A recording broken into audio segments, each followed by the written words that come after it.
Class reunion में किसी ने लियू रुएन से पूछा, अगर तुम्हें फिर से चांस मिले तुम किसको चूज करोगी, जी बोडा या ये टैंगचन। उसका चेहरा वाइन से हल्का लाल था, आंखें थोड़ी सी नशीली।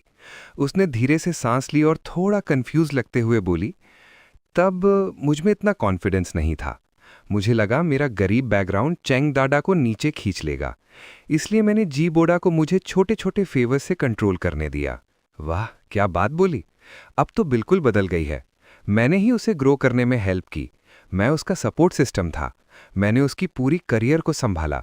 और अब जब वो सक्सेसफुल हो गई है तो उसे लगता है सब उसकी मेहनत का रिजल्ट है। मेरे दिए हुए सब कुछ उसके लिए बस छोटे फेवर्स थे। अब उसे लगता है वो बेटर डिजर्व करती है। और मुझे वो समझती ही नहीं। वो कहती है मैंने तुमसे शादी कर ली और क्या चाहिए। आज मेरा बर्थडे है। सच बोलूं तो मैंने बिल्कुल प्लान नहीं किया था उसके साथ सेलिब्रेट करने का, लेकिन उसने पूरा डिनर रेडी किया और मुझसे पूछा मेरा बर्थडे विश क्या है। मैंने अपनी नाक के बीच को दबाया, थोड़ा इरिटेट होकर। मैं बिल्कुल इमोशनलेस होकर कैंडल्स बुझा दिया। फिर मैंने हाथ जोड़कर फेक प्रेयर किया। मैं उसकी तरफ देखा और सीरियस टोन में बोला, मैं चाहता हूं कि हम जल्द से जल्द डिवोर्स ले लें। ये एक लाइन सुन के लियू रुएन वही जम सी गई। उसके चेहरे की हल्की सी स्माइल धीरे धीरे गायब हो गई और फिर, जैसे हमेशा होता है, वो फिर गुस्सा करने लगी। मैंने अभी तक गुस्सा भी नहीं किया, तुम ऐसे क्यों बिहेव कर रहे हो? मैं वापस आ गई हूं, और क्या चाहिए तुम्हें? अगर तुमने एक बार और डिवोर्स बोला, मैं सीरियसली ले लूंगी। मुझे बस थकान फील हो रही थी। मैं अब इन सब चीज़ों का आदत हो गया हूं। जब वो गुस्सा होती है मुझे उसे मनाना पड़ता है, और जब मैं गुस्सा होता हूं और तुरंत उसे माफ़ नहीं करता, तब भी आखिर में मुझे ही उसे समझाना पड़ता है। मैंने लियू रुएन को देखा। वो बिल्कुल गलत लग रही थी। और गलत क्यों नहीं होगी? वो नॉर्दर्न यूरोप से सिर्फ मुझे मिलने आई थी। पूरा आफ्टरनून केक बनाया और इतना सारा खाना खुद बनाया। अब तक बिजी रही सिर्फ मेरा बर्थडे सेलिब्रेट करने के लिए। और मैं तो चॉपस्टिक्स भी नहीं उठाया। मैं सच में बहुत अनग्रेटफुल हूं, है ना? अगर ये पहले होता और मेरी वाइफ मेरे लिए इतना करती तो मैं इमोशनल हो जाता। लेकिन ये तब होता जब वो अभी अभी एक वीक नॉर्दर्न यूरोप में ये टैंगचन के साथ ट्रैवल करके नहीं आई होती। मैंने उसकी आंखों में सीधा देखा। डिवोर्स, मैंने ठंडे टोन में बोला। डिवोर्स, मैंने फिर बोला। डिवोर्स, अब क्लियर है? नहीं तो मैं और बोल सकता हूं। प्लीज इस बार सीरियसली लो। लियू रुएन का चेहरा ठंडा पड़ गया। उसने अपनी लोअर लिप को जोर से दबा लिया। उसके होंठ सफेद हो गई प्रेशर से। वो खड़ी हो गई, चेयर जोर से खिसने लगी। स्क्रीच। वो बोली, जी बोडा, तुम्हें प्रॉब्लम क्या है? मुझे तुम्हें बताने की भी जरूरत नहीं थी कि मैं वापस आ गई हूं। उसने गहरी सांस ली, खुद को काम करने की कोशिश की। तुम कब छोड़ोगे ये सब? उसने पूछा। मैं इतनी जल्दी वापस आई सिर्फ तुम्हारा बर्थडे स्पेंड करने के लिए। फाइन, जो सोचना है सोचो। मैं शावर लेने जा रही हूं, तुम भी थोड़ा कूल हो जाओ। ये बोलकर वो बिना पीछे देखे ऊपर चली गई। मैंने टेबल पर रखा केक देखा और वो खाना जो अभी भी गर्म था। सच में समझ नहीं आता क्यों उसे लगता है कि सिर्फ मेरा बर्थडे पर आके डिनर बना देने से मैं उसका हमेशा के लिए शुक्रगुजार हो जाऊं।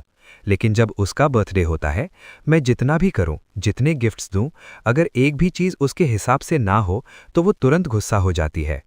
आज मेरे दोस्त लोग ने मेरे लिए ज़बरदस्त पार्टी प्लान की थी। खाना, ड्रिंक्स, लड़कियां, मॉडल्स, सब कुछ। मैं एक परफेक्ट बर्थडे मना सकता था उनके साथ। लेकिन लियू रुएन के अचानक आने से सब खराब हो गया। वो इतनी स्वीट और जेंटल एक्ट कर रही थी। मुझसे चिपक कर बोली, हब्दी, मैं तुम्हें घर ले जाने आई हूँ। और फिर मुझे वहाँ से ले गई। मैंने उसे एम्बैरस नहीं किया। मैं स्माइल करता रहा और पोलाइटली अपने फ्रेंड्स को बाय बोला।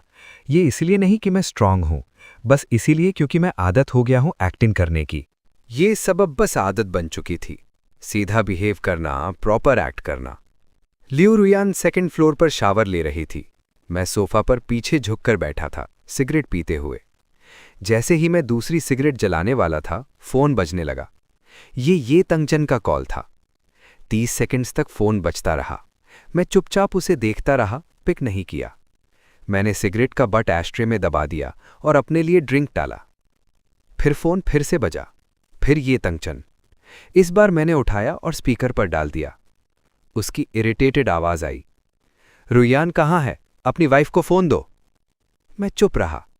मैंने एक ही बार में पूरा ड्रिंक खत्म कर दिया। वो बोला, जी बोड़ा, बोलना, मुझे पता है तो सुन रहा है। अपनी वाइफ को फ़ोन दे, मुझे उससे काम है। फिर उसने कहा, मेरा टाइम वेस्ट मत कर, अगर उसका फ़ोन ऑफ नहीं होता तो क्या मैं तुझे कॉल करता? उसकी आवाज़ में गुस्सा क्लियरली था। मेरा टोन बिल्कुल फ्लैट था। वो शावर में है, क्या चाहिए?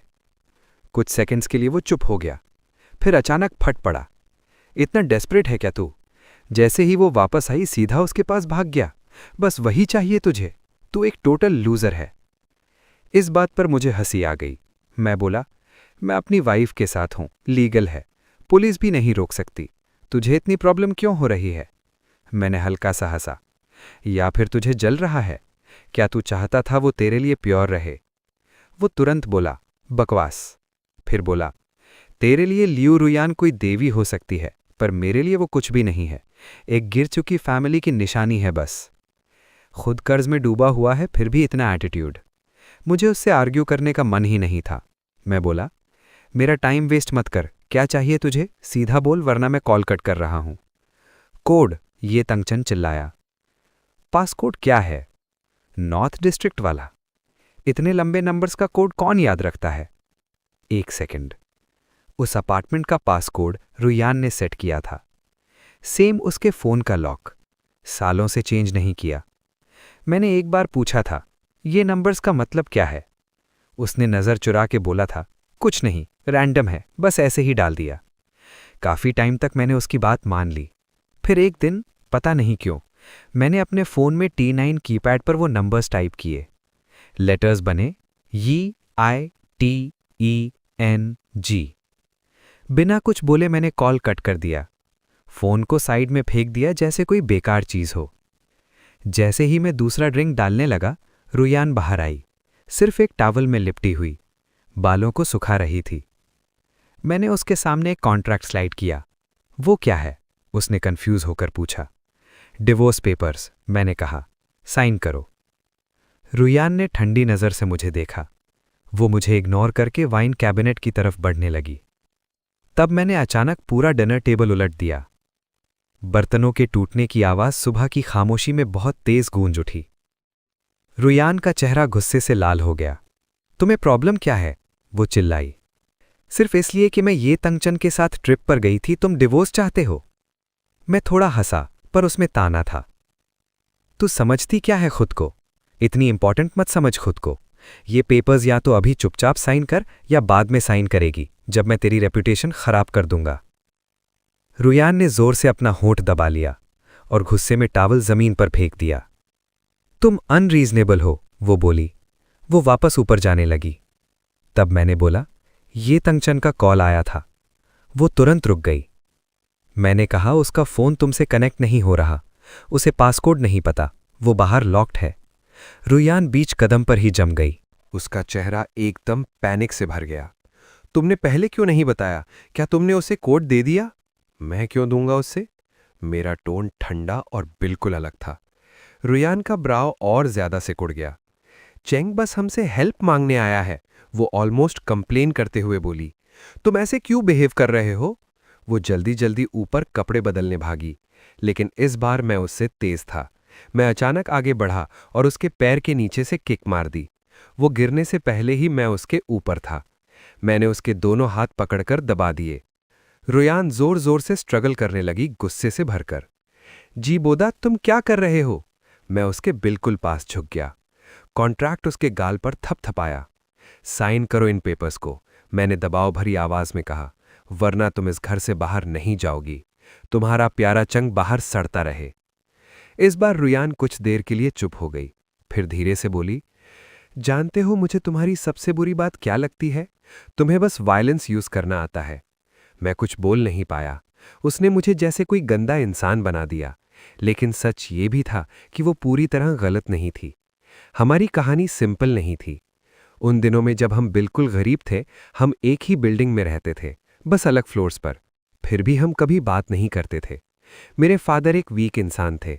एक औरत ने उन्हें सब कुछ से लूट लिया और फिर उन्होंने बिल्डिंग से कूदकर अपनी जान दे दी। मेरे ग्रैंडफादर ने उस दिन एक लेसन ले लिया। उन्होंने मुझे सिखाया कि रियल मैन क्या होता है। उन्होंने मुझे नीचे वाले नेबर के पास बॉक्सिंग सीखने भेजा। वो नेबर एक प्रो कोच था, स्ट्रॉन्ग, मस्कुलर। लेकिन उसकी एक बेटी थी, बिल्कुल डेलिकेट, फ्रिजाइल। वो उसे प्रिंसेस की तरह ट्रीट करता था। वही थी ल्यू रुयान। तब मैं उसका ख्याल रखता था। मैंने सबको बोला था, वो मेरी है, मैं उसका प्रोटेक्टर हूं। और मैं था भी 10 साल तक। फिर मेरे ग्रैंडफादर मर गए और उसके फादर भी। हम दोनों बस दो अनाथ बच गए। हमें एक दूसरे का सहारा बनना चाहिए था, लेकिन पता नहीं क्यों सब बदल गया। उसने मुझे दूर धकेलना शुरू कर दिया। मैं बेवकूफ़ नहीं था। मुझे समझ आ गया था कि वो मुझे नहीं चाहती, तो मैंने भी उसके पीछे जाना छोड़ दिया। उसके पास दिमाग था, लुक्स थे, लेकिन वो ठंडी थी, अलग सी। वो इतनी फ्रिजाइल थी कि किसी ग्रुप में फिट नहीं होती थी। मिडिल स्कूल में कुछ जेलस लड़कियों ने उसे टारगेट करना शुरू किया। एक दिन मैंने सुना, एक लड़की कुछ लोकल गूंज से कह रही थी, वो अपने आप को क्या समझती है, उसकी एक उंगली तोड़ देते हैं। रुयान की उंगलियां। वो लिखने के लिए बनी थी, उसके फ्यूचर के लिए। मैं उनके पीछे गया। कोच ल्यू ने जो कुछ सीखा था सब यूज किया। मैंने उन्हें ऐसा सबक सिखाया जो वो कभी नहीं भूलेंगे। मैं खुद भी काफी इंजर्ड हो गया था, लेकिन मुझे परवाह नहीं थी, मैं सह सकता हूं। जब मैं लंगड़ाता हुआ स्टेयर्स चढ़ रहा था, रुयान अंधेरे में मेरा इंतजार कर रही थी। वो गुस्से में थी। उसने मुझे खींचकर अपने घर ले गई। फर्स्ट एड निकाला और मेरे वूंड्स ट्रीट करने लगी। उसके फादर के मरने के बाद मैं पहली बार उस घर में गया था। उसके फादर हीरो बनने की कोशिश में मरे थे। उनकी स्किल्स स्ट्रांग थीं, पर सामने वाले के पास नाइफ था। वो नाइफ बार बार उनके पेट में घुसा। वो अपनी बेटी को लास्ट बार देख भी नहीं पाए। जिन लोगों को उन्होंने बचाया वो सब गायब हो गए, और जो उन्हें मार के गए उन्हें सजा तो मिली, लेकिन 1 रुपया भी कॉम्पेंसेट नहीं किया। रुयान अपने फादर की कब्र के सामने घुटनों पर बैठी रो रही थी। वो बोल रही थी, पापा बेवकूफ़ थे, ओवर कॉन्फिडेंट थे।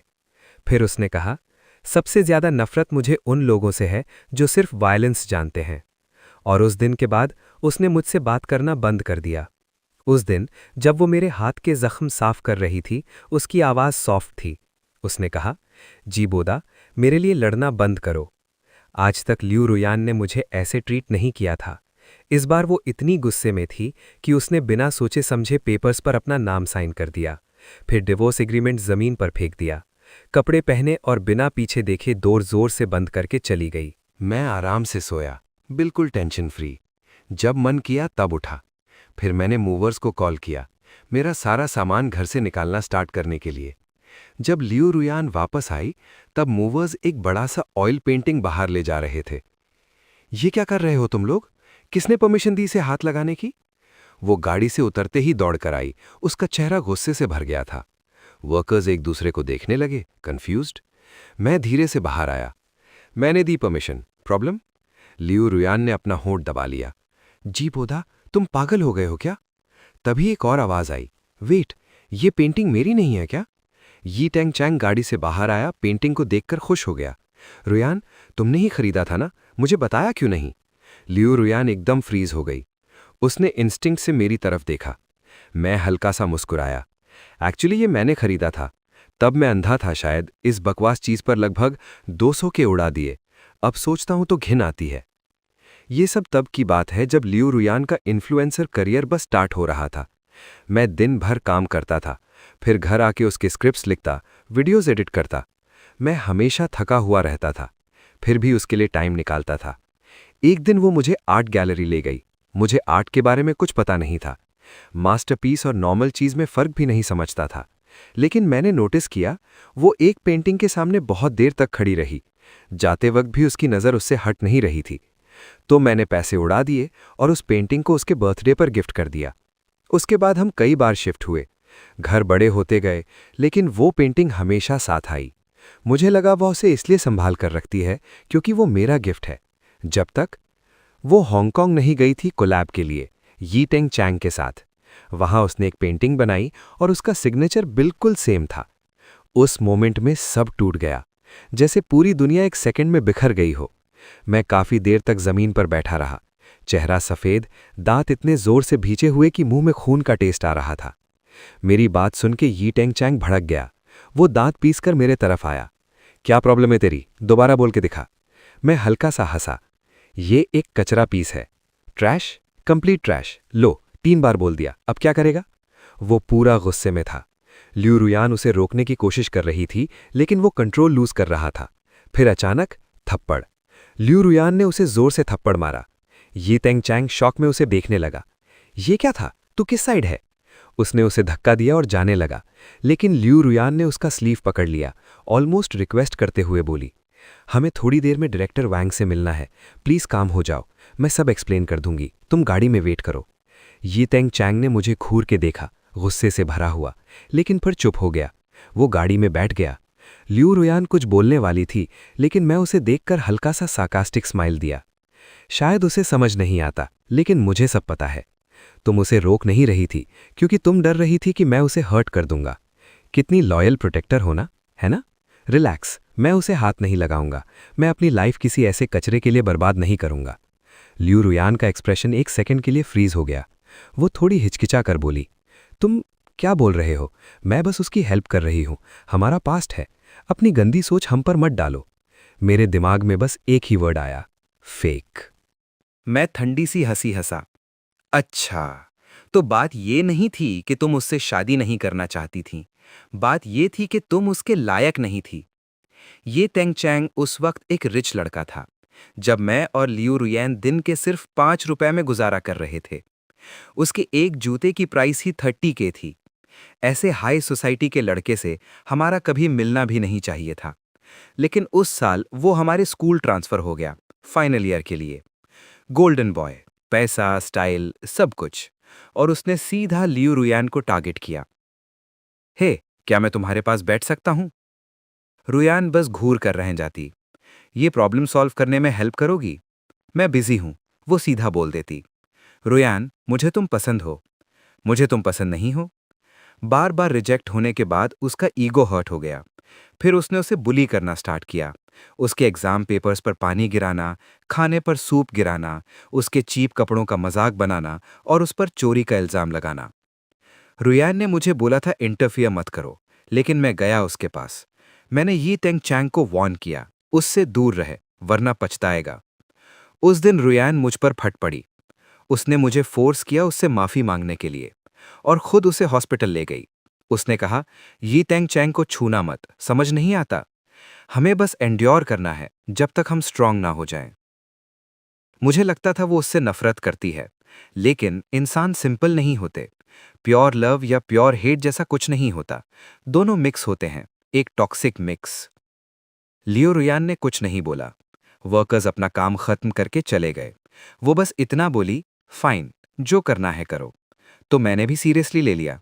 मैंने ऑयल पेंटिंग तोड़ दिया, वेडिंग फोटोज फेंक दिए, मास्टर बेड तक हटा दिया, उसके कपड़े, बैग्स सब बाहर फेंक दिए। लास्ट ट्रक मेरा बाकी सामान ले गया, जैसे कोई जीत की परेड हो। उस रात मैं सोफा पर पड़ा रहा, सुबह तक पीता रहा, सीलिंग को देखते हुए, जैसे ये जगह कभी मेरी नहीं थी। सुबह जब मैं बाहर आया, वो वहां खड़ी थी, नूडल्स बना रही थी। रुयान हमेशा से फास्ट लर्नर थी। जब हम इतने गरीब थे कि रेडी फूड नहीं ले सकते थे, वो खुद सब बनाती थी।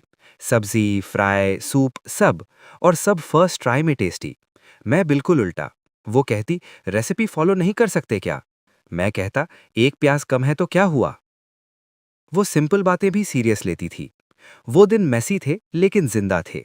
अब लगता है किसी और लाइफ की बात है। उठ गए, जाके मुंह हाथ धो लो, खाना रेडी है, वो बोली। मैं हिला भी नहीं। ये घर मेरा प्री मैरिटल प्रॉपर्टी है, दोबारा मत आना। उसका हाथ रुक गया। उसने गैस बंद की, एग्जॉस्ट बंद की और मुड़कर बोली, मैं प्रॉमिस करती हूं, मैंने कभी तुम्हें चीट नहीं किया। मैंने तुमसे शादी की है, और क्या चाहिए तुम्हें? बस वही प्रॉब्लम है। उसे लगता है शादी करना कोई एहसान था। मैं हंसा, थोड़ा कड़वा।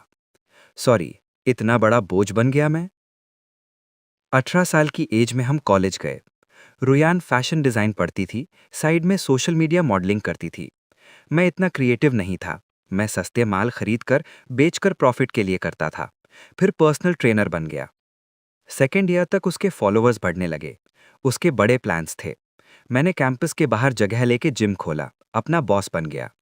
उसी साल उसने ऑनलाइन क्लोथिंग स्टोर लॉन्च किया। रिटर्न रेट बहुत हाई था। उसका सब पैसा डूब गया। मैंने जिम बेच दिया। अपनी सेविंग्स यूज करके उसका डेट क्लियर किया। 20 साल की एज में डर नहीं होता।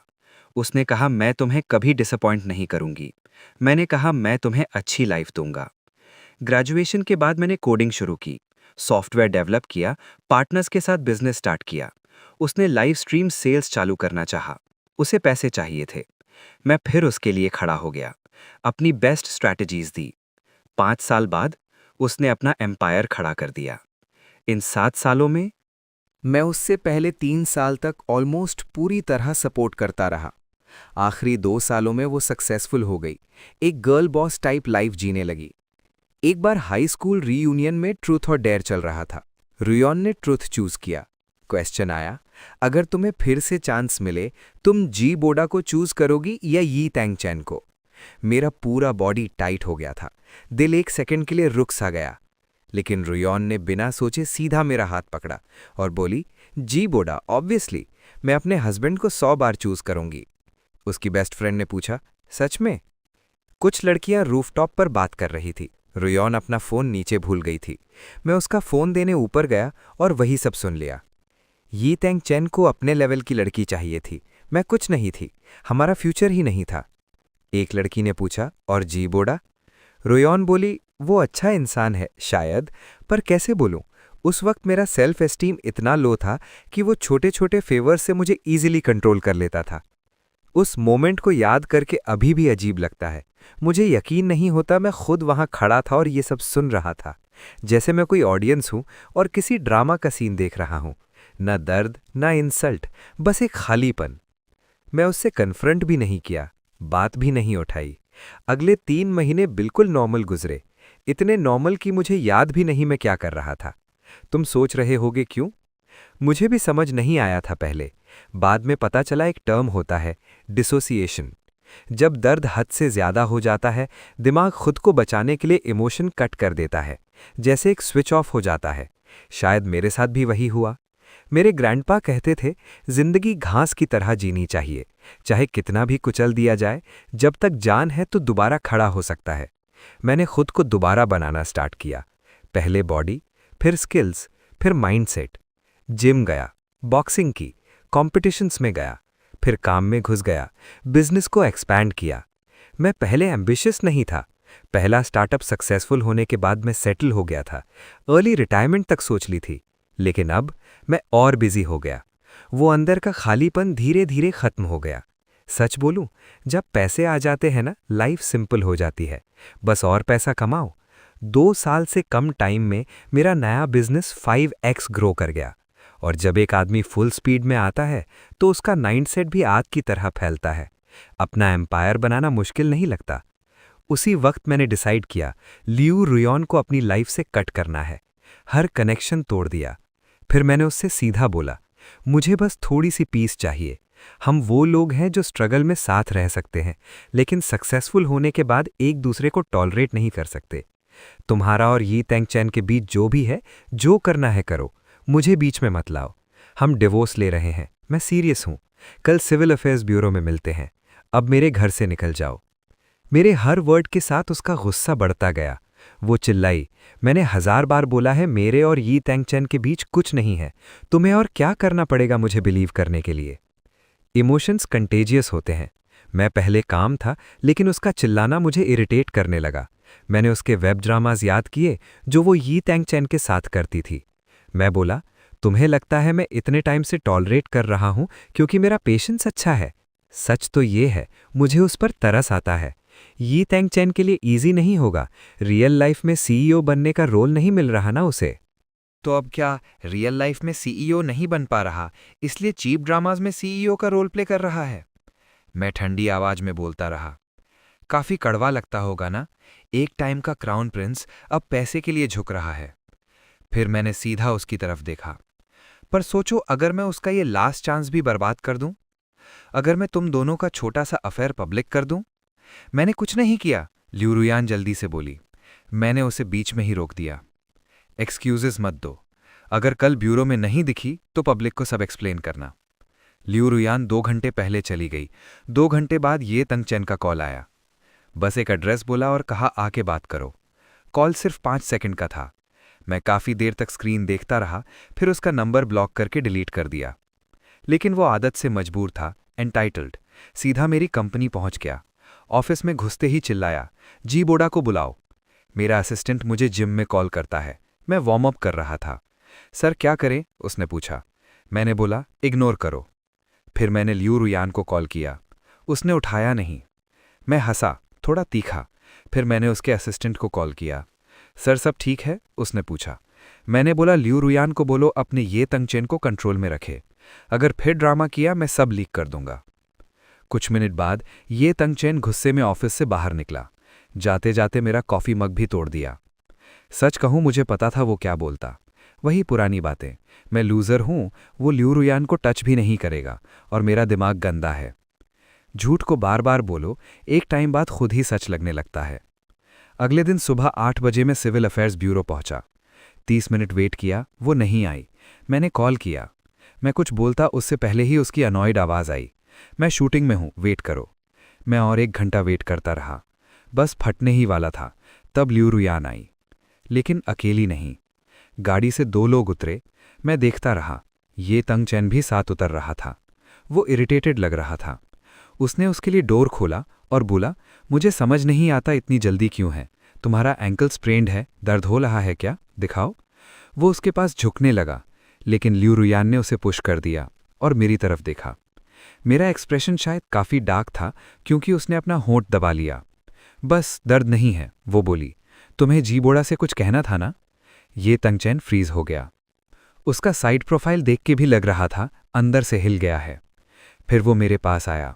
जी बोड़ा, उसने कहा, इतना पैटी होने की ज़रूरत नहीं है। मैं 100 बार बोलूंगा मेरे और रुयान के बीच कुछ नहीं है। डिवोर्स लेना है लो, मुझे बीच में मत लाओ। मैं तुम्हारा स्केपगोट नहीं हूं। एक लड़का और लड़की के बीच सिर्फ रोमांस ही होता है क्या? जिसका दिमाग गंदा होता है उसे सब गंदा ही दिखता है। जितना इनकॉम्पिटेंट आदमी होता है उतना पैरानॉइड होता है। एक बार खुद को मिरर में देख। मैं उसे इग्नोर करता रहा, फ़ोन स्क्रॉल करता रहा। मेरा रिएक्शन देख के वो और भड़क गया। जी बोड़ा, मैं तुमसे बात कर रहा हूं। तभी लियू रुयान के फ़ोन पर नोटिफिकेशन आया। मैं ऊपर देखा। अभी तक मैंने तुम दोनों के साथ कुछ किया भी नहीं है। क्या मुझे तुम इतना वीक लगते हो? नहीं, बस मैं तुम लोगों पर टाइम वेस्ट करना बंद कर रहा हूं। मैंने उंगली से ये तंगचैन की तरफ पॉइंट किया। तू गाड़ी में वापस जा। फिर लियू रुयान की तरफ देखा। और तुम अंदर जाओ, साइन करो। तू। ये तंगचैन इतना गुस्सा हो गया जैसे अभी मार देगा। लेकिन लियू रुयान ने उसका हाथ पकड़ लिया। उसका चेहरा पहली बार इतना सफ़ेद लगा। उसने फ़ोन इतना टाइट पकड़ा था कि उसकी उंगलियां सफ़ेद हो गई थीं। और रीज़न भी था। मैंने अभी अभी उसे एक फ़ोटो और एक वीडियो भेजा था। फ़ोटो में लियू रुयान सिर्फ टावल में थी और ये तंगचैन के बाहों में थी। वीडियो और भी क्लियर था। होटल रूम के अंदर लियू रुयान कैमरे से पीट करके अपना कोट उतार रही थी और ये तंगचैन जल्दी से कर्टन्स बंद कर रहा था। ये वीडियो तुम्हें मिला कैसे? ये तंगचैन दांत भींच कर बोला। लियू रुयान का चेहरा हिल गया था। तुमने किसी को हायर किया हमें शूट करने के लिए? मैंने बस हल्का सा सर हिला दिया, बिल्कुल काम। मेरे पास वो बंदा खुद आया था। मैंने सीधा बोला। 4 मिलियन मांग रहा था। मुझे इतना पैसा वेस्ट नहीं करना था, तो मैंने उससे तुम्हारा कांटेक्ट दे दिया। ये तंगचैन का चेहरा लाल हो गया। कुछ हुआ ही नहीं था। मैं उसे इग्नोर करके सिर्फ लियू रुयान को देख रहा था। हुआ या नहीं हुआ फर्क नहीं पड़ता, मैंने ठंडे टोन में कहा।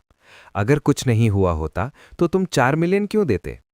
हो सकता है कुछ हुआ ही ना हो, कौन जाने, लेकिन फर्क नहीं पड़ता। नेगेटिव प्रूव नहीं कर सकते। स्कैंडल का डैमेज 4 मिलियन से कहीं ज्यादा होता है। मैंने ये लीक नहीं किया क्योंकि तुम मेरी वाइफ थी। स्टॉक मार्केट में प्रॉब्लम होती, मुझे लॉस होता। पर लियू रुयान, मुझे पुश मत करो। ये बोल के मैं सीधा लिफ्ट की तरफ चला गया। लिफ्ट 3rd फ्लोर से नीचे ग्राउंड तक आई। डोर्स खुले। लियू रुयान ऑलरेडी वहां खड़ी थी। पूरा रास्ता चुप, एक भी वर्ड नहीं। हम नंबर लेके वेट करने लगे। क्लर्क ने पूछा, डिवोर्स कंफर्म है? यस, मैंने सीधा बोला। यस, लियू रुयान ने भी रिपीट किया। 20-24 साल का साथ, 5 साल की शादी, एक बच्चा जो आते ही चला गया, सब खत्म। ब्यूरो से बाहर आते ही मैंने आसमान की तरफ देखा। आंखों में हल्की सा जलन हुआ। शायद रिफ्लेक्स था, समझ नहीं आया क्यों। मैं सीधा गाड़ी में बैठा और ड्राइव करने लगा। हाईवे पर स्पीड फुल कर दी। वापस उस सिटी गया जहां मैं और लियू रुयान रहते थे। सिमेट्री गया, अपने ग्रैंड पेरेंट्स को रिस्पेक्ट दिया। फिर लियू रुयान के फादर के ग्रेव के पास बैठ गया। उन्होंने एक बार मुझे बोला था, बोडा, मैं शुक्रगुजार हूं तुम रुयान का ख्याल रखते हो, पर सबसे पहले तुम्हें खुद को प्रोटेक्ट करना चाहिए। बचपन में मैं अपने ग्रैंडफादर को समझ नहीं पाता था। वो मुझे फोर्स करते थे, ट्रेनिंग, डिसिप्लिन, कोई ब्रेक नहीं। थकने की कंप्लेंट भी अलाउड नहीं थी। चोट लगने पर भी रोना मना था। कमजोर, वो कहते थे। लड़कियों की तरह क्यों रो रहा है? मैं रिबेल बन गया था। फिर एक दिन मैंने एक लड़की को बिना छतरी के देखा। अपनी अम्ब्रेला दे दी, खुद बारिश में भीगकर घर आया। उस दिन ग्रैंडफादर पहली बार गुस्से में टूट पड़े। उन्होंने मुझे मारा, फिर पकड़कर आंखों में देखा। इमोशन कंट्रोल करते हुए बोले, मदद करो पर खुद को बर्बाद करके नहीं। रिस्पेक्ट करो पर किसी को अपने दिमाग पर कंट्रोल मत दो। अपनी इज्जत कभी सैक्रिफाइस मत करो। फिर धीरे से बोले, मैं ज्यादा दिन नहीं हूं, मेरे बाद क्या करेगा? अपने फादर जैसा मत बनना, अपनी जिंदगी बर्बाद मत करना। उनका बेटा मेरा फादर। उन्हें सक्सेसफुल नहीं बनना था, बस एक स्ट्रांग इंसान बनना था। लेकिन वो वीक निकला। एक औरत के लिए सब कुछ दे दिया, घर, गाड़ी, पैसा, और आखिर में उसने उसे छोड़ दिया और वो छत से कूद गया। ग्रैंडपा बस इतना चाहते थे, मैं सेल्फ रिस्पेक्ट वाला आदमी बनूं। शायद मैंने उन्हें डिसअपॉइंट नहीं किया। हाँ, उनकी शांति थोड़ी डिस्टर्ब की होगी। पहले मैं यहां आके कंप्लेन करता था, अब सच कहूं मैं कभी इतना हल्का फील नहीं किया। एसेट्स का डिवीजन थोड़ा कॉम्प्लिकेटेड था। फंड्स ट्रांसफर, प्रॉपर्टीज सब मैनेज करना पड़ा। मेरे लॉयर ने बोला था, अगर जल्दी चाहते हो तो जेनरस बन जाओ, अगर हर पैसा चाहते हो तो लंबी फाइट के लिए तैयार रहो। मैंने सोचा और एक फेयरिश स्प्लिट चूज किया। लियू रुयान ने साइन करते वक्त ध्यान नहीं दिया, लेकिन बाद में जब उसने प्रॉपर्ली रीड किया, वो काफी देर तक चुप रही। उसने अपना होंठ दबा लिया और धीरे से बोली, तुम सच में एक कोल्ड ब्लडेड बिजनेसमैन हो। वो बोली, तुम सच में एक कोल्ड ब्लडेड बिजनेसमैन हो। मैं बस हंसता रहा। मैंने तुम्हें लूट तो नहीं लिया। मैं वो नहीं कह रही थी, उसने धीरे से जवाब दिया। उसके बाद मेरी लाइफ और बिजी होती गई। मेरा और लियू रुयान का कनेक्शन धीरे धीरे ऑलमोस्ट खत्म हो गया।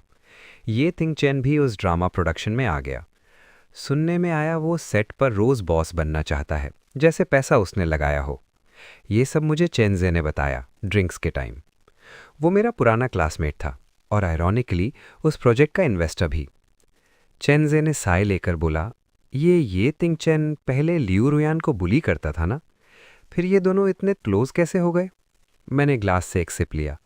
हमेशा दूसरी तरफ का ग्रास ज़्यादा ग्रीन लगता है, मैंने हल्का सा स्मर्क करते हुए बोला। जो नहीं मिलता वही सबसे अच्छा लगता है। फर्स्ट लव कॉम्प्लेक्स डेंजरस चीज़ है। फिर हल्का सा हंसा। फनी बात यह है, मैं भी शायद किसी के लिए वैसे ही बन गया हूँ। अचानक एक दिन लियू रुयान का कॉल आया। हबी, उसकी आवाज़ कमज़ोर थी। मेरा पेट बहुत दर्द कर रहा है, तुम आ सकते हो? मैं कार के बैक सीट में थोड़ा सो रहा था, ऐसे जागने का मूड नहीं था। अगर बीमार हो तो डॉक्टर को कॉल करो, मैं क्या करूं? मैंने सीधा बोल दिया। तभी ड्राइवर ने अचानक ब्रेक मारा। मेरी सेक्रेटरी आगे झटके से गिरते गिरते बची। लाइन पर कुछ सेकंड साइलेंस रहा। फिर लियू रुयान ने पूछा, तुम कहाँ हो और क्या कर रहे हो? मैंने जवाब नहीं दिया, कॉल कट कर दिया। कुछ दिन बाद रात के टाइम उसकी असिस्टेंट का कॉल आया। सर, रुयान मैडम बहुत ड्रिंक कर ली हैं, किसी को टच नहीं करने दे रही, आप आ सकते हो? मैं सीलिंग को घूरता रहा काफ़ी देर तक, फिर सिर्फ 3 वर्ड्स टाइप किए, नॉट माई प्रॉब्लम। अगली दोपहर लियू रुयान ने खुद कॉल किया। उसकी आवाज़ वीक थी, थकी हुई। डॉक्टर ने पूछा, मुझे कोई ड्रग एलर्जी है क्या? मुझे पता नहीं था। उस मोमेंट में मुझे समझ आया कितना अजीब हो गया है सब। मैं चुप रहा। फ़ोन के दूसरी तरफ उसकी हल्की सांस सुनाई दे रही थी। काफ़ी टाइम बाद इतना क्वाइट मोमेंट मिला था। अब हम दोनों इतने बिजी हो गए थे कि बात भी सिर्फ काम की होती थी। कोई फालतू बात नहीं, कोई इमोशन नहीं। लोग कहते हैं जितनी रैंडम बातें कपल शेयर करे उतना स्ट्रॉन्ग रिलेशनशिप होता है।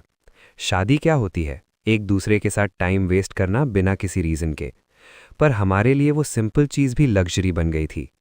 लियू रुयान, इतनी बार कॉल कर रही हो, लगता है तुम्हें रिग्रेट हो रहा है। एक सेकंड के लिए उसकी सांस रुक गई, फिर अचानक वो शार्प हो गई। रिग्रेट? वो ऑलमोस्ट चिल्लाई। मैंने कभी ये डिवोर्स चाहा ही नहीं। तुम जिद कर रहे थे, तुमने फोर्स किया। मैं धीरे से हंसा, थोड़ा कड़वा। मैं फोर्स कर रहा था? अच्छा जोक है। हम हस्बैंड वाइफ थे, फिर भी मुझे ये थिंग चैन का नाम यूज़ करना पड़ा तुम तक पहुंचने के लिए। बाय द वे, तुम्हें कोई एलर्जी नहीं है। और हाँ, जब तक कोई मर ना जाए मुझे कॉल मत करना। Call cut. कुछ दिन बाद चेनजे के बेटे का 100 डे सेलिब्रेशन था। मुझे इनवाइट मिला। जब मैं पहुंचा पार्टी फुल स्विंग में थी। मैंने गिफ्ट दिया। चेनजे ने मुझे साइड ले जाकर थोड़ा कैचअप किया। फिर एक लड़की को बुलाकर बोला, मेरा बेस्ट ब्रो। फिर मेरी तरफ देखकर बोला, ये मेरी कज़िन है, सिंगल है, तुम दोनों बात करो। और वो सीधा निकल गया। हम दोनों ऑकवर्ड खड़े रहे। फिर मैंने हल्का सा नॉड किया, ग्लास उठाया। जी बोडा, मुझे कैसे बुलाएंगी? मैंने पूछा। वो हल्का सा मुस्कुराई। यू यावेई। यू यावेई काम और स्मार्ट लग रही थी, बातें स्मूथली कर रही थी। कुछ ही मिनट में वाइब मैच हो गया। उसने सुना कि मेरे पास जिम्स हैं तो बोली, मेरे नेक और शोल्डर्स में बहुत पेन रहता है, कोई एक्सरसाइज सजेस्ट करोगे? मैंने ग्लास रख दिया। अगर आप कंफर्टेबल हो तो पल्स चेक कर लेता हूँ। उसकी आंखें थोड़ी बड़ी हो गई। तुम्हें ये भी आता है? थोड़ा बहुत, मैंने बोला। मेरे जिम क्लाइंट्स को कभी कभी थेरेपी भी चाहिए होती है। मैंने एक traditional Chinese medicine doctor hire किया था, उससे थोड़ा सीख लिया। TCM में 4 स्टेप्स होते हैं, देखना, सुनना, पूछना और टच। मेरे लिए पहले 3 काफ़ी होते हैं। पल्स चेक मोस्टली सरफेस चीज़ों के लिए होता है। मैंने उसका पल्स चेक किया। टाइट और वायरी फील हो रहा था। एक साइड वीक, दूसरी साइड इर्रेगुलर। ऊपर से ऑलमोस्ट कुछ फील नहीं हो रहा था, अंदर से पतला और डीप। मैं हल्का सा मुस्कुराया। स्ट्रेस ज़्यादा ले रही हो और बॉडी बैलेंस थोड़ा ऑफ है। काफ़ी ऑल नाइटर्स कर रही हो ना? मैंने उसका पल्स छोड़ते हुए पूछा। मिस यू, तुम्हारा लिवर ची ब्लॉक हो गया है। डेंजरस कुछ नहीं है, लेकिन अभी हेडेक हो रहा है, राइट? यू यावेई की आंखें तुरंत बड़ी हो गईं। बिल्कुल सही। मिस्टर जी, आप तो कमाल हो। थोड़ा माइग्रेन है, ज़्यादा सीरियस नहीं। मैंने इधर उधर देखा। चलो थोड़ा क्वाइट जगह चलते हैं, मैंने कहा। मैं क्विक मसाज दे देता हूँ, थोड़ा रिलीफ मिलेगा। श्योर, उसने स्माइल के साथ कहा। हम लाउंज की तरफ बढ़ने लगे। तभी किसी ने मेरा हाथ पकड़ा। मैं मुड़कर देखता हूँ, लियू रुयान। उसका चेहरा टाइट था और वो सीधा यू यावेई को घूर रही थी, बिल्कुल हॉस्टाइल। क्या चाहिए? मैंने सीधा पूछा। हमें बात करनी है, उसने कहा। यू यावेई ने हम दोनों को देखा। मैं वेट करूं? मैंने हल्का सा स्माइल दिया। 1 मिनट। लेकिन लियू रुयान ऑलरेडी मुझे खींचकर बाहर ले जा रही थी। अब क्या है? मैंने इरिटेट होकर पूछा। वो लड़की कौन थी? उसने सीधा डिमांड किया। वो मेरे सवाल अवॉइड कर रही थी। क्लियरली फाइट चाहिए थी। मैं मुड़कर जाने लगा, लेकिन उसने फिर मेरा स्लीव पकड़ लिया। मैंने सीधा उसकी आंखों में देखा। लियू रुयान, मैंने ठंडे टोन में कहा, तुम दोनों चीजें एक साथ नहीं पा सकती। ये दुनिया सिर्फ तुम्हारी नहीं है। 1 सेकंड के लिए उसकी आंखों में कंफ्यूजन दिखा। रात को मैंने यू यावेई को घर ड्रॉप किया। मुझे पता था लियू रुयान की कार पीछे आ रही थी। यू यावेई ने पूछा, ऊपर आना चाहोगे? मैंने मना कर दिया, लेकिन नंबर एक्सचेंज कर लिया। मैं सीधा घर नहीं गया। रोड के साइड गाड़ी रोक दी। जैसे एक्सपेक्ट किया था, लियू रुयान आ गई। जी बोदा, बात करते हैं, वो बोली। मुझे समझ नहीं आता हमारे बीच क्या बाकी है बात करने के लिए, मैंने सीधा कहा। वो कुछ बोलने वाली थी, तभी अचानक ये तिन चैन दौड़ता हुआ आया। उसमें लियू रुयान को पकड़ लिया। फोन क्यों नहीं उठाया? तुम यहाँ क्या कर रही हो? लियू रुयान भी कंफ्यूज थी। मुझे तुमसे ये पूछना चाहिए, वो चिल्लाया। ये के साथ क्या कर रही हो? तुम मेरा पीछा कर रहे हो? उसने पूछा। तो क्या हुआ? ये तिनचैन हिस्टेरिकल हो गया। अगर तुमने कुछ गलत नहीं किया तो तुम्हें प्रॉब्लम नहीं होनी चाहिए। हीरो बन रही थी ना, मुझे बचाने की बात करती थी। मुझे शो में लाई और सेट पर रोज इंसल्ट होता रहा। अब जब मैं प्रॉब्लम में हूं, तुम कहाँ हो? बस करो। लियू रुयान का सिर दर्द से फट रहा था। हर वर्ड उसे प्रेशर दे रहा था। तभी कार के डोर बंद होने की आवाज आई। उसने पीछे मुड़कर देखा। मैं रियर व्यू मिरर से उसे देखा, बिल्कुल एक्सप्रेशनलेस। इंजन स्टार्ट किया और वहां से निकल गया। ये तिन चैन की हालत खराब हो चुकी थी। उसका ईगो, उसका एटीट्यूड, डायरेक्टर ने फाइनली उसे निकाल दिया।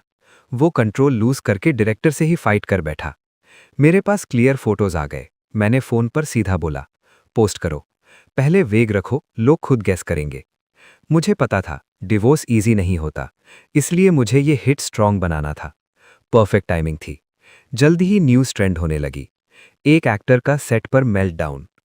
इंटरनेट 2 पार्ट्स में डिवाइड हो गया। एक साइड सिस्टम के अगेंस्ट खड़ा हुआ है, दूसरी साइड रिच स्पॉइल ब्रैट। फिर क्रू मेंबर्स बोलने लगे, zero acting skills, notes follow नहीं करता, एरोगेंट, सबको नीचा समझता है। एक रिपोर्ट में तो ये भी आया, उसने अपना लंच स्टाफ पर फेंक दिया। मैं बस वेट करता रहा, लियू रुयान रिएक्ट करेगी।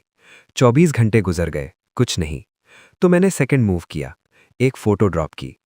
कार के अंदर एक लड़की चेरीज खा रही है, एक आदमी हाथ आगे करके सीट्स पकड़ रहा है। इंटरनेट को ज्यादा टाइम नहीं लगा, सब कनेक्ट हो गया। लियू रुयान का नाम लीक हो गया, उसकी आइडेंटिटी, और ये भी कि वो शादीशुदा है और उसका हस्बैंड मैं हूं। इस बार लियू रुयान ने तुरंत रिस्पॉन्स दिया, जस्ट फ्रेंड्स, टॉक्सिक रूमर्स बंद करो, मैं लीगल एक्शन लूंगी। उसी टाइम मैंने भी अपना पोस्ट डाल दिया, थैंक्स फॉर आस्किंग, हम ऑलरेडी डिवोर्स्ड हैं। बस इंटरनेट फट पड़ा। तब फाइनली लियू रुयान का कॉल आया। क्यों? उसने पूछा। मैं डेस्क पर उंगली से हल्की टैपिंग कर रहा था। बस मन किया, मैंने सीधा बोला। जब तुम्हें पता चला कि ये टैंग चैंग की फैमिली बैंकरप्ट हो गई, तुमने 2 चॉइसेस लिए, एक उससे मिलने जाना, दूसरा हमारा बच्चा गिरा देना। तो मैंने भी 2 चॉइसेस लिए, एक तुमसे डिवोर्स, दूसरा तुम दोनों को वही दर्द फील करवाना। वो बिना कुछ बोले कॉल कट कर गई। फिर आई थर्ड वेव।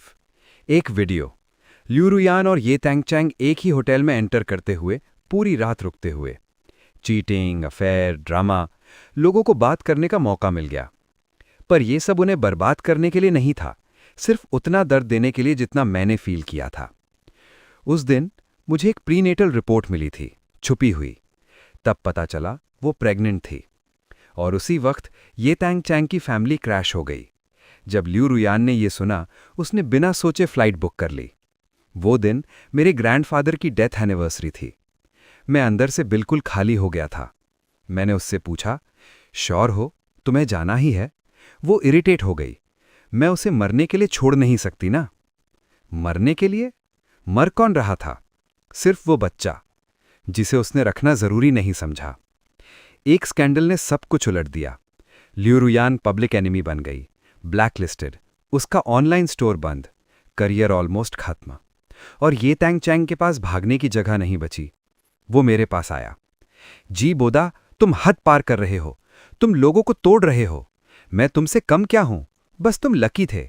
पर एक बात याद रख, लियू रुयान ने हमेशा मुझे ही चाहा है, तू कभी कंपेयर नहीं कर सकता।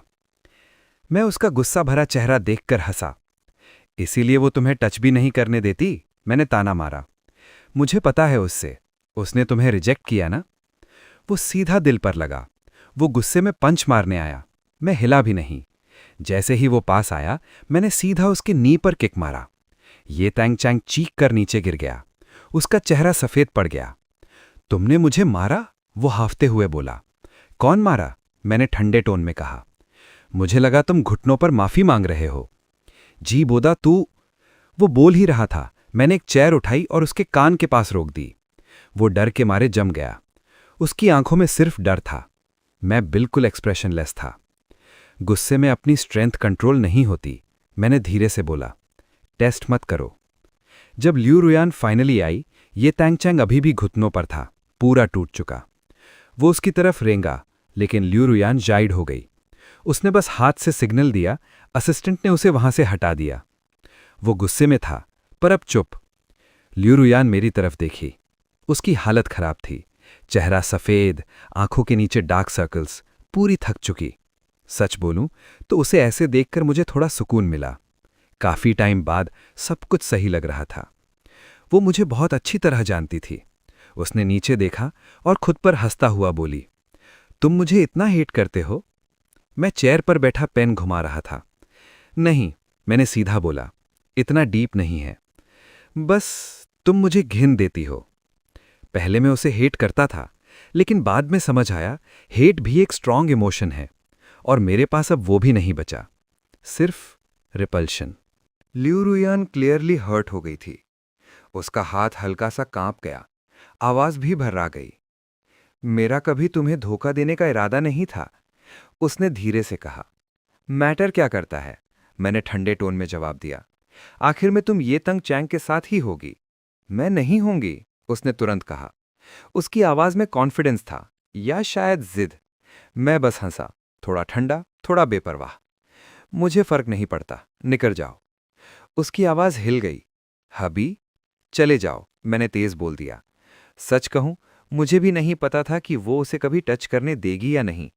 मैं बस ब्लफ कर रहा था, लेकिन जो रिएक्शन मुझे चाहिए था वो मिल गया। मुझे सच में उनके बीच क्या हुआ उससे कोई लेना देना नहीं था। मैं बस देखना चाहता था कैसे सब टूटेगा। मैं चाहता था दोनों परेशान हों। अब लग रहा था लियू रुयान कुछ टाइम तक उसे दूर रखेगी, और ये तंग चैंग शायद डेस्परेट होगा, कुछ चीप ट्रिक ट्राई करे। शो अभी खत्म नहीं हुआ था, पर मेरी लाइफ सिर्फ ये ड्रामा नहीं थी। मैं बिजी आदमी हूं।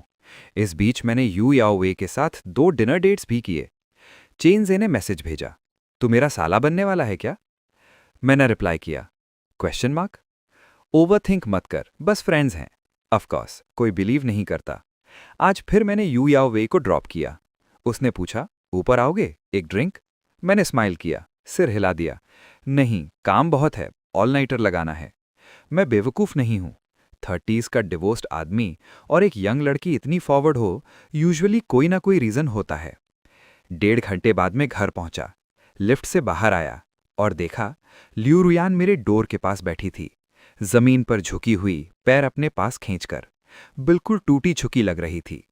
मैं कुछ देर तक उसे देखता रहा, फिर हल्की सी पैर से धक्का दिया। वो धीरे से हिली और ऊपर देखा। आंखें धुंधली थीं। तुम्हें फीवर है, मैंने सीधा बोला। वो मेरे डोर पर गिर गई थी। 1 सेकंड के लिए मेरे दिमाग में डार्क थॉट्स आए, पर जो थोड़ा सा कॉन्शियस बचा था उसने रोक दिया। मैंने उसकी असिस्टेंट को कॉल किया, फिर उसके ऊपर से क्रॉस करके अंदर चला गया। 40 मिनट बाद आवाज आई, शायद उसे ले गए। मैंने बस कंधे उचकाए। फीवर से कोई नहीं मरता, लेकिन शायद इस इंसिडेंट ने उसे तोड़ दिया। वो फिर आई, हॉस्पिटल गाउन में, आंखें लाल, डेस्परेट। तुम ऐसा नहीं करोगे, वो बोली। जी बोदा ऐसा नहीं करेगा, वो मुझे ऐसे छोड़ नहीं देगा। वो अजीब तरीके से बात कर रही थी, जैसे मैं कोई और हूं, पर सच मुझे भी वैसे ही लगा। वो पुराना जी बोदा जो उसे प्रोटेक्ट करता था, जो उसके लिए सब कुछ करता था, अब मुझे खुद ही क्रिंज लगता है।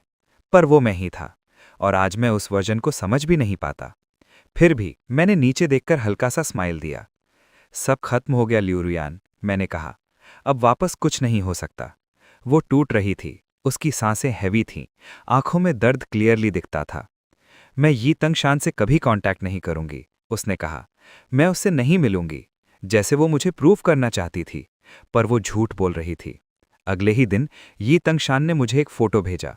लियू रुयान सो रही थी। वो मैसेज करता है, अब ये मेरी है। मैं बस हंसा।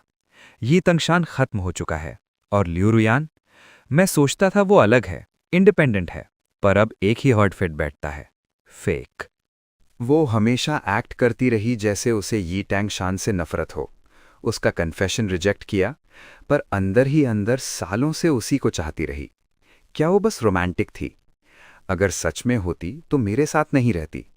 मैंने उसे ग्रो कराया, उसकी करियर को संभाला, हर स्टेप पर उसे उठाया। और जब वो सक्सेसफुल हो गई, उसने खुद को कन्विंस कर लिया कि सब उसकी मेहनत है। मेरे दिए हुए सब कुछ उसके लिए बस छोटे फेवर्स बन गए।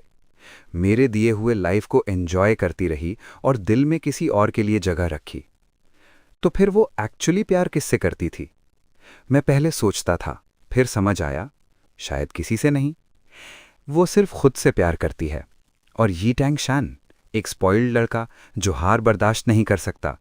अब जब वो बिल्कुल नीचे गिर गया और लियू रुयान भी उससे घिन करने लगी, तो वो वही करेगा जो हमेशा करता है, टैंट्रम्स, रिवेंज, ड्रामा। मैंने बस सोचा, ठीक है, दोनों एक दूसरे को बर्बाद करने दो। मैं एक गाना गाते हुए अपना बैग पैक कर रहा था। कैपिटल के बिजनेस ट्रिप के लिए निकलना था, 2 हफ्ते, कॉन्फ्रेंस, मीटिंग्स, नॉर्मल काम। लेकिन ट्रिप खत्म होने से पहले ही लियू रुयान ने एक बड़ा स्टेप लिया। उसने सब एविडेंस पुलिस को दे दिया और यी टैंग शान पर रेप केस फाइल कर दिया। जब मुझे ये न्यूज़ मिली, मैं सरप्राइजिंगली गुड मूड में था। लगता है अब वो जेल जाएगा, मैंने सोचा। शानजे ने मुझे डिटेल दिया।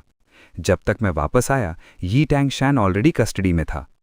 ऐसे केसेस इजी नहीं होते, पर लियू रुयान पीछे नहीं हटी। उस वक्त वो सिर्फ एक चीज से चल रही थी, प्योर हेट्रेड। इन्वेस्टिगेशन से लेकर ट्रायल तक लगभग 1 साल लग गया। इस दौरान लोग गॉसिप के लिए आते रहे, मैं सब इग्नोर करता रहा। मेरी लाइफ चलती रही। उन दोनों का टॉक्सिक मेस बस बैकग्राउंड नॉइज बन गया। बस एक चीज याद रह गई, ट्रायल के दौरान ल्यू रुयान का एक मैसेज। उसने पूछा, क्या तुम्हें कभी रिग्रेट होता है मुझसे मिलने का? मैंने रिप्लाई नहीं किया, लेकिन मैंने इस बारे में काफ़ी सोचा। और शायद मुझे रिग्रेट नहीं है। वो शुरू के दिन बहुत टफ थे, जैसे बर्फ के पानी में डूब जाओ, सांस लेना भी मुश्किल। लेकिन अकेला रहना उससे भी ज़्यादा सफोकेटिंग होता है, जैसे कोई बेल गले के अराउंड लपेट कर दबा रही हो।